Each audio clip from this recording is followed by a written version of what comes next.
शांति शांति शांति।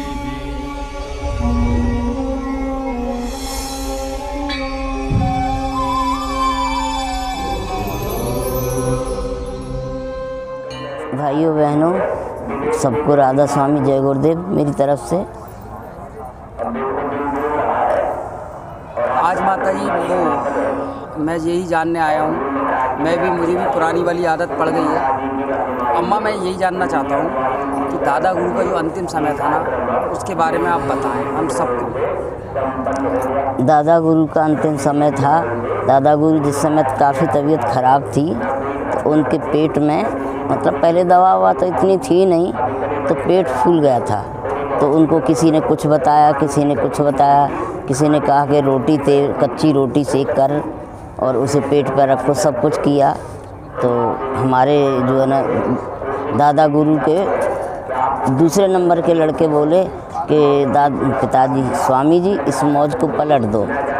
तो स्वामी जी बोले दादा गुरु कि भाई अब ये मौज तो नहीं पलटेगी, हमारे बोरिया बिस्तर तो ऊपर पहुंच गए और ये बोलता पुरुष रह गई है। क्यों कि हमने 5 साल अपने बड़े भाई जो हमारे स्वामी जी थे, हम बड़े भाई को स्वामी जी कहते थे क्योंकि उन्होंने हमें नामदान दिया था। तो विष्णु दयाल जी महाराज जो दादा गुरु के बड़े भाई थे, तो उनका शरीर छूट रहा था। तो उन्होंने कहा कि स्वामी जी इस मौज को पलट दो, आप मेरी 5 उम्र में से मेरी 5 साल आप ले लो। तो दादा गुरु के बड़े भाई जो थे विष्णु दयाल जी, वो 5 साल और जीवित रहे। और इसी तरह से फिर बोले हमारे चाचा वैद्य जी के जो स्वामी जी इस मौज को पलट नहीं सकते हो कि लाला हमने 5 साल अपने स्वामी जी को दे दी थी और 5 साल जो है ना हमारी माँ जो थी उनके, हमारे नाना जी, उनकी तबीयत ख़राब थी। तो गांव से कोई आदमी भेजा तो कहने लगे कि बाबूजी का शरीर छूट गया है लेकिन अभी उनमें गरमाई है, अभी ले नहीं गए। तो कहने लगे दादा गुरु कि देखो अपनी बहुओं से लाली बोलते थे कि लाली हो तुम अभी रोना मत इस तरह से, क्योंकि अभी तुम्हारे पिताजी गए नहीं हैं, अभी 5 साल और रहेंगे। तो जब हमारे नाना जो है ना ऊपर गए तो ऊपर जो है ना बहुत दाढ़ी वाले बैठे थे, बता रहे बहुत लोग दाढ़ी वाले बाबा बैठे थे, उनके पास बहुत सारे रजिस्टर रखे थे। तो उन्होंने देखकर बोले कि अभी इस पन्नालाल को क्यों ले आए हो, कोई पचिया है, कोई गांव का नाम होता था पहले पुराने ज़माने में ऐसे कि पचिया को लेके आओ। तो उन्होंने ऊपर से उनको धकेल दिया, नीचे आके वो गोदी में से इतने ऊंचे उछल गए। तो बोले हमारे कि अभी 5 साल तुम्हारे पिताजी जिंदा रहेंगे और रोने की कोई ज़रूरत नहीं, अगर रोए भी चले भी गए हों तो इस तरह से मत रोना कि जैसे अर्थी इंसान के ऊपर सिर रख के रोती हैं, मुँह रख के रोती हैं, दूर से बैठ के रोना। अभी तुम्हारे पिताजी जो है ना 5 साल रहेंगे, अभी नहीं गए हैं। तो इसी तरह से स्वामी जी ने 5 साल अपने समधी जो बोलते हैं उनको दिए थे और 5 साल अपने बड़े भाई गुरु को दिए थे। तो इस तरह से स्वामी जी की 10 साल कम हो गई। तो बोले कि लाला हमने 10 साल तो तेरे उनको दे दिए हैं पन्नालाल जी को, और 10 साल हमने अपने स्वामी जी को दे दिए। तो इसीलिए अब हमारी बोरिया बिस्तर ऊपर पहुंच गए हैं, बस ये बोलता पुरुष रह गई है। तो ये फिर स्वामी जी ने रात को कह के सुबह 4 बजे शरीर छोड़ दिया उन्होंने। 4 बजे उनका सुबह 10वीं को 4 बजे उन्होंने शरीर छोड़ दिया।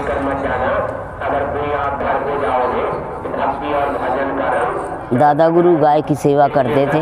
जब जंगल में जाते थे सुबह उठ के तो पहले 2 घंटे भजन करते थे, उसके बाद गाय के लिए घास खोद के लाते थे। और जब वो गांव में उस घास को कूटते थे ना, काटते थे, तो गाय से कहते थे ले मैं तेरे लिए जलेबी लाया हूँ करती थी गाय, और फिर जो है ना गाय को खिलाते थे। उनके शरीर छोड़ने के बाद में गाय साथ गई और उसके बाद जैसे तैसे उसको गाय को ला के पकड़ के बांध दिया, लेकिन वो बहुत चिल्लाती थी, बहुत रोती थी, भां भां करके। फिर कुछ दिन 2-4 महीने बाद गाय ने शरीर छोड़ दिया।